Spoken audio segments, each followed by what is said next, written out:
ज़ुबिल्लाहिमिनश्शैतानिर्रजीम बिस्मिल्लाहिर्रहमानिर्रहीम रब्बि इश्रह ली सदरी वयस्सिर ली अमरी वहलुल उक़दतम मिन लिसानी यफ़क़हू क़ौली। डियर स्टूडेंट्स, अस्सलामु अलैकुम वरहमतुल्लाहि वबरकातुहू। आज हम एक टॉपिक पढ़ने जा रहे हैं जिसका नाम है मोशन। और अगर हम मोशन की बात करें तो ये 6th क्लास के साइंस सब्जेक्ट में एक चैप्टर है, 7th क्लास के साइंस में भी एक चैप्टर है और 8th क्लास के चैप्टर में साइंस में एक चैप्टर है। अगर हम 6th की बात करें तो इस चैप्टर का नाम 6th में है मोशन एंड मेजरमेंट।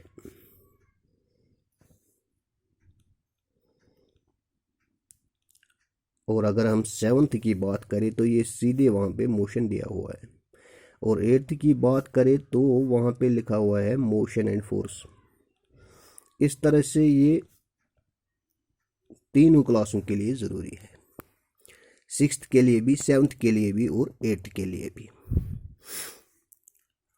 अब हम इस टर्म का पहले मीनिंग देखेंगे कि मोशन होती क्या है। अगर हम किसी चीज़ को बोल रहे हैं कि ये चीज़ मोशन में है तो इसका मतलब क्या है।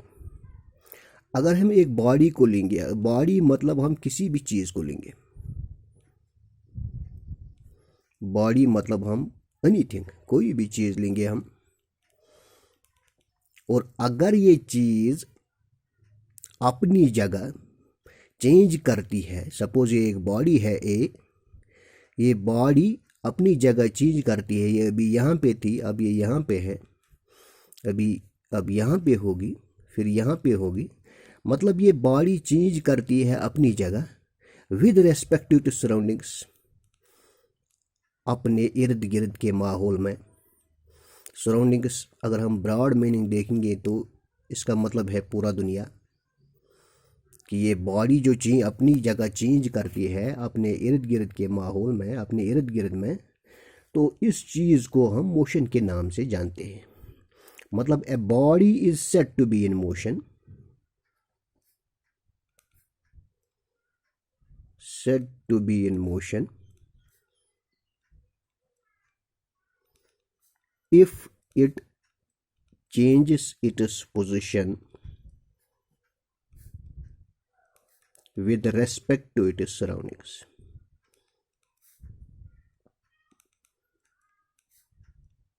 अगर ये अपने माहौल में अपनी जगह चेंज करता है तो इसको हम मोशन के नाम से जानते हैं। हमें पता है, अगर हम मोशन का इंग्लिश में माने देंगे तो हमें पता है वहाँ पे लिखा होता है हरकत। हरकत मतलब ये मूविंग चीज़ है, तो हमें समझ आया मोशन मतलब है मूविंग बॉडी।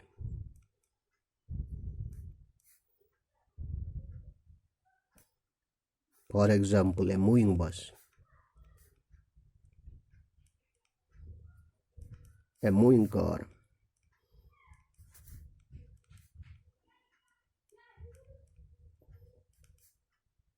एटसेट्रा। इसके साथ साथ आगे जाने से पहले इसके साथ साथ एक और टर्म आती है जिसको हम रेस्ट के नाम से जानते हैं। अब अगर ये बॉडी अपनी जगह चेंज नहीं करेगी, मतलब ये बॉडी सपोज ए है, ये यहाँ पे है और ये यहीं पे रहेगी, अपनी जगह चेंज नहीं करेगी अपने इर्द गिर्द के माहौल में, तो हम इसको रेस्ट के नाम से जानते हैं। मतलब if it does not change it's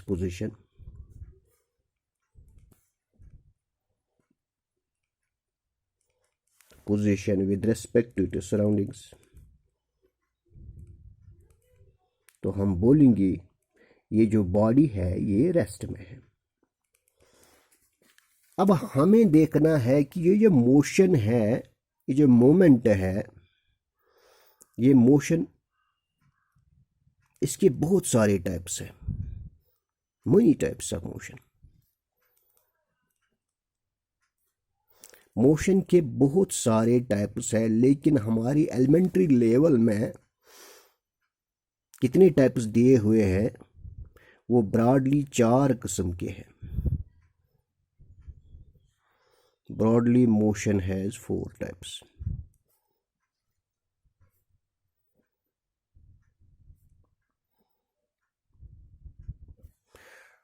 हम पहले ही बोल चुके हैं कि मोशन मतलब है अपनी जगह चेंज करना, चेंज इन पोजीशन।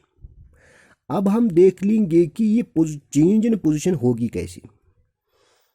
अगर ये change in position straight line में होगी, मतलब बॉडी अपनी जगह चेंज करेगी, लेकिन ये स्ट्रेट लाइन में अपनी जगह चेंज करेगी। It will change its position with respect to its surroundings but in a straight line। तो ऐसी मोशन को हम अपनी किताब में रेक्टिलिनियर के नाम से जानते हैं। Rectilinear motion. रेक्टिलिनियर मोशन वो मोशन होती है जब एक बॉडी अपनी जगह चेंज करती है, लेकिन चेंज कैसे करती है? एक स्ट्रेट लाइन की सूरत में।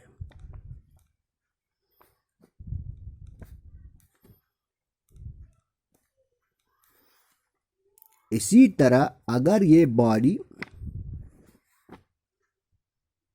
अपनी जगह चेंज करती है जस्ट लाइक ए सर्कल, और अगर हम इसका सेंटर लेंगे, एक फिक्स्ड पॉइंट से अपनी जगह चेंज करता है, और सेंटर से अगर हम देख लेंगे बाउंड्री तक,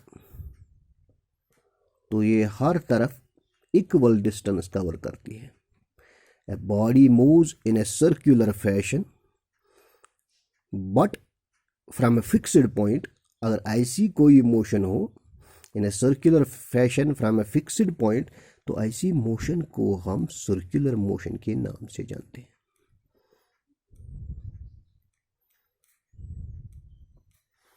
सर्कुलर मोशन के नाम से जानते हैं। हमें पता है गाड़ी का जो टायर होता है, जब हम गाड़ी चलाते हैं तो वो टायर ऐसे घूमता है, फिक्स्ड पॉइंट से चेंज करता है अपनी जगह, हर वक्त इक्वल डिस्टेंस निकल आती है यहाँ से यहाँ तक। ऐसी मोशन को हम सर्कुलर मोशन के नाम से जानते हैं। इसके अलावा एक और मोशन है जिसको हम पीरियाडिक मोशन के नाम से जानते हैं। अब हम अगर पीरियाडिक मोशन का इंग्लिश मीनिंग देखेंगे, पीरियड मतलब ये किसी खास वक्त के बाद रिपीट होता होगा। पीरियाडिक मोशन वो मोशन होती है विच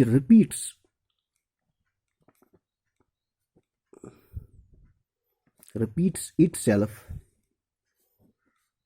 after certain time। हम इस मोशन को कैसे समझेंगे? फॉर एग्जाम्पल, हमें पता है हम स्विमिंग पे बैठते हैं, जो स्विमिंग होता है स्कूलों में, जो स्विमिंग होता है बच्चा उस पे बैठता है, और जब ये बच्चा इस पे बैठता है तो ये स्विमिंग ऐसे करता है, यहाँ से यहाँ तक चला जाता है, फिर वापस आ जाता है, फिर दोबारा अपनी जगह चला जाता है, फिर से दोबारा ऐसे मोशन करता है। इसका मतलब है कि ये जो मोशन है ये रिपीट होती है आफ्टर सर्टन टाइम इंटरवल। इस मोशन को हम पीरियाडिक मोशन के नाम से जानते हैं। और हमें पता है अगर हम घर में वॉल क्लॉक देखते हैं और उस वॉल क्लॉक में पेंडुलम होता है, ऐसे बीच में एक पेंडुलम होता है उस क्लॉक में, और वो क्लॉक हमें पता है वो पेंडुलम जो होता है वो ऐसे रिपीट करता जाता है, ऐसे। मतलब ये मोशन जब यहाँ से यहाँ तक चली जाती है फिर दोबारा रिपीट होती है, ऐसी मोशन को हम पीरियाडिक मोशन के नाम से जानते हैं। और आखिरी टाइप ऑफ मोशन जो यहाँ पे हमें डिस्कस करनी है वो रोटेशनल मोशन है।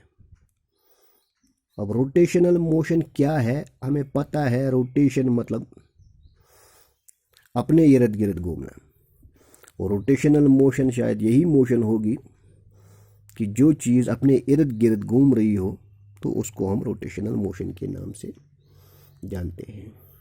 Motion, wire A body is spinning about its axis.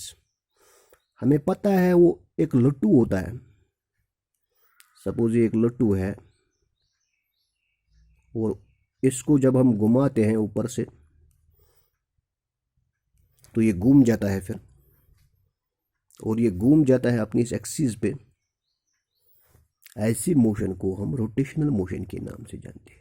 A body is said to be in rotational motion when it spins in its own axis.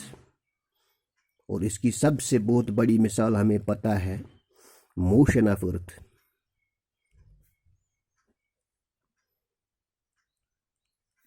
About its own axis. जमीन जो है अपने axis के इर्द गिर्द घूम रही होती है। ऐसे ये एक्सिस है, इसी के इर्द गिर्द ये घूमती है। तो हमें पता है हम इस मोशन को रोटेशनल मोशन के नाम से ही जानते हैं, क्योंकि ये अपनी एक्सिस के इर्द गिर्द घूम रही है। इसलिए ऐसी मोशन को हम रोटेशनल मोशन के नाम से जानते हैं। अब हमें ये समझ आया है कि मोशन जो है, मोशन चेंज इन पोजीशन है। अब अगर ये मोशन चेंज इन पोजीशन है, इसका मतलब ये है कि ये बॉडी अगर ए है, ये यहाँ पे है, इसने अपनी जगह चेंज की है, ये अब यहाँ पहुंच गई है। तो नेचुरल सी बात है इसने कोई लेंथ कवर की होगी, इसने कोई डिस्टेंस कवर की होगी, उसने कोई लेंथ कवर की होगी, इसने अपनी पोजीशन चेंज की है। तो इस लेंथ कवरिंग को हम डिस्टेंस के नाम से जानते हैं। मतलब डिस्टेंस है change in position of a body. Position of a body.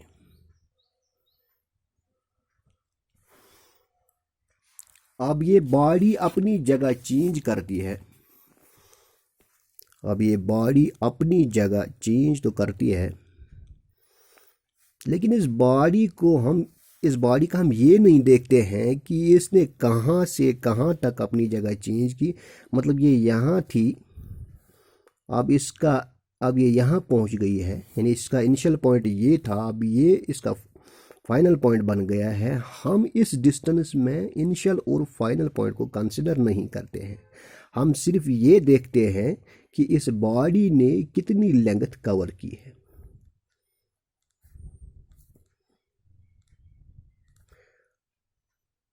और जब हम सिर्फ वैल्यू की बात करते हैं, जिसको हम साइंस में मैग्नीट्यूड बोलते हैं, जब हम बस सिर्फ मैग्नीट्यूड की बात करते हैं, हम डायरेक्शन का कंसर्न नहीं लेते हैं, हम डायरेक्शन को कंसिडर नहीं करते हैं। हम ये नहीं देखते हैं कि ये बॉडी कहाँ पे थी और अब कहाँ पहुँच गई है। तो ऐसी क्वांटिटीज़ को जो सिर्फ वैल्यू पे डिपेंड होती है, सिर्फ मैग्नीट्यूड पे डिपेंड होती है, ऐसी क्वांटिटीज़ को हम स्केलर क्वांटिटीज़ के नाम से जानते हैं।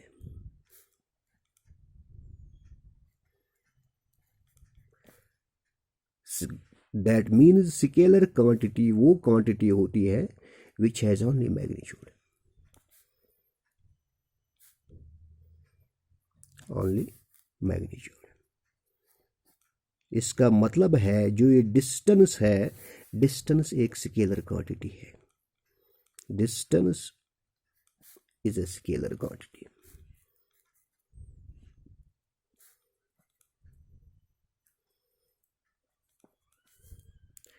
अब हम कैसे मालूम करेंगे? फॉर एग्जाम्पल ये बॉडी ए है, ये यहाँ से यहाँ तक पहुँच गई है। अब हम कैसे मालूम करें कि यहाँ से यहाँ तक इसने कितनी डिस्टेंस कवर की है? उसके लिए हमें कोई ऐसा चीज़ हो जो हमें इसको मेजर करके दे, जिससे हम इसको मेजर कर सकें। दैट मीन्स मेजर करने के लिए कोई चीज़ हो जिससे हम इसको ये समझे कि इसने कितनी डिस्टेंस कवर की। इस मेजरिंग सिस्टम को हम यूनिट के नाम से जानते हैं, unit measuring system.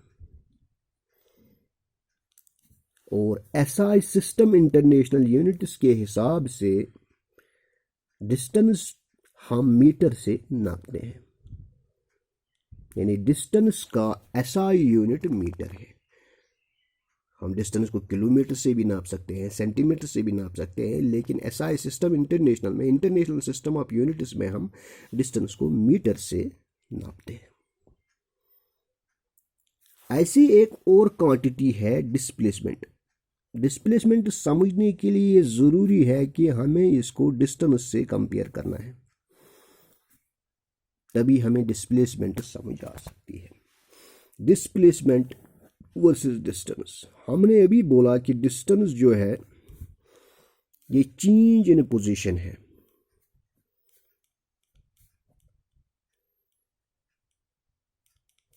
Change in position without any concern of direction. इसमें डायरेक्शन का हम कोई इसमें डायरेक्शन को हम कंसिडर नहीं करते हैं, इसमें डायरेक्शन का कोई वैल्यू नहीं है। मतलब ये डायरेक्शन लेस है, ये इनिशियल और फाइनल पॉइंट पे डिपेंड नहीं करती है।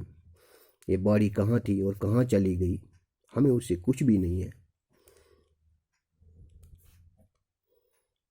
ये इंडिपेंडेंट है। Displacement is same just like distance, ये भी चेंज इन पोजीशन है।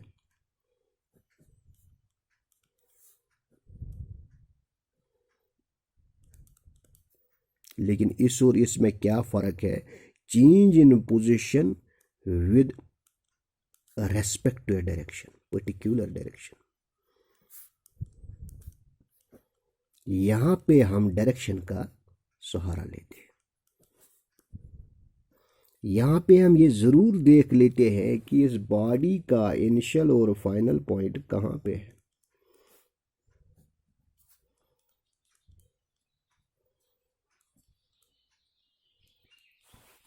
Initial and final point dependent. So distance और डिस्प्लेसमेंट में ये फ़र्क है कि डिस्टेंस जो है हम डिस्टेंस चेंज इन पोजीशन बोलते हैं, हम इसमें डायरेक्शन का सहारा नहीं लेते हैं, डायरेक्शन को कंसिडर नहीं करते हैं। लेकिन जब हम डिस्प्लेसमेंट की बात करते हैं तो यहाँ पे हम डायरेक्शन को भी कंसिडर करते हैं, पोजीशन के अलावा, चेंज इन पोजीशन के अलावा, वैल्यू के अलावा डायरेक्शन को भी कंसिडर करते हैं। और जहाँ पे हम वैल्यू या मैग्नीट्यूड को डायरेक्शन के अलावा कंसिडर करते हैं, मैग्नीट्यूड भी कंसिडर करते हैं और डायरेक्शन भी कंसिडर करते हैं, ऐसी क्वांटिटीज़ को हम वेक्टर क्वांटिटी के नाम से जानते हैं, वेक्टर क्वांटिटीज़। इसका मतलब ये हुआ कि डिस्टेंस जो है वो स्केलर क्वांटिटी है, लेकिन डिस्प्लेसमेंट जो है वो वेक्टर क्वांटिटी है, क्योंकि दोनों चेंज इन पोजीशन है। डायरेक्शन का कोई यूनिट नहीं होता है। अगर हम डिस्टेंस, हमने पहले ही बोला है डिस्टेंस हम मीटर से नापते हैं, डिस्टेंस का ऐसा यूनिट मीटर है, तो जाहिर सी बात है डिस्प्लेसमेंट जो है वो भी हम मीटर से नापते हैं, क्योंकि डायरेक्शन इज यूनिटलेस, डायरेक्शन हम किसी चीज़ से नापते नहीं है। इस तरह से चेंज इन पोजीशन यहाँ पे भी मीटर से नापते हैं और यहाँ पे भी मीटर से नापते हैं।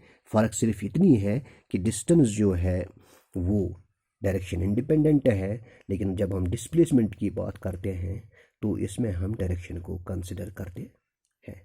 Thank you.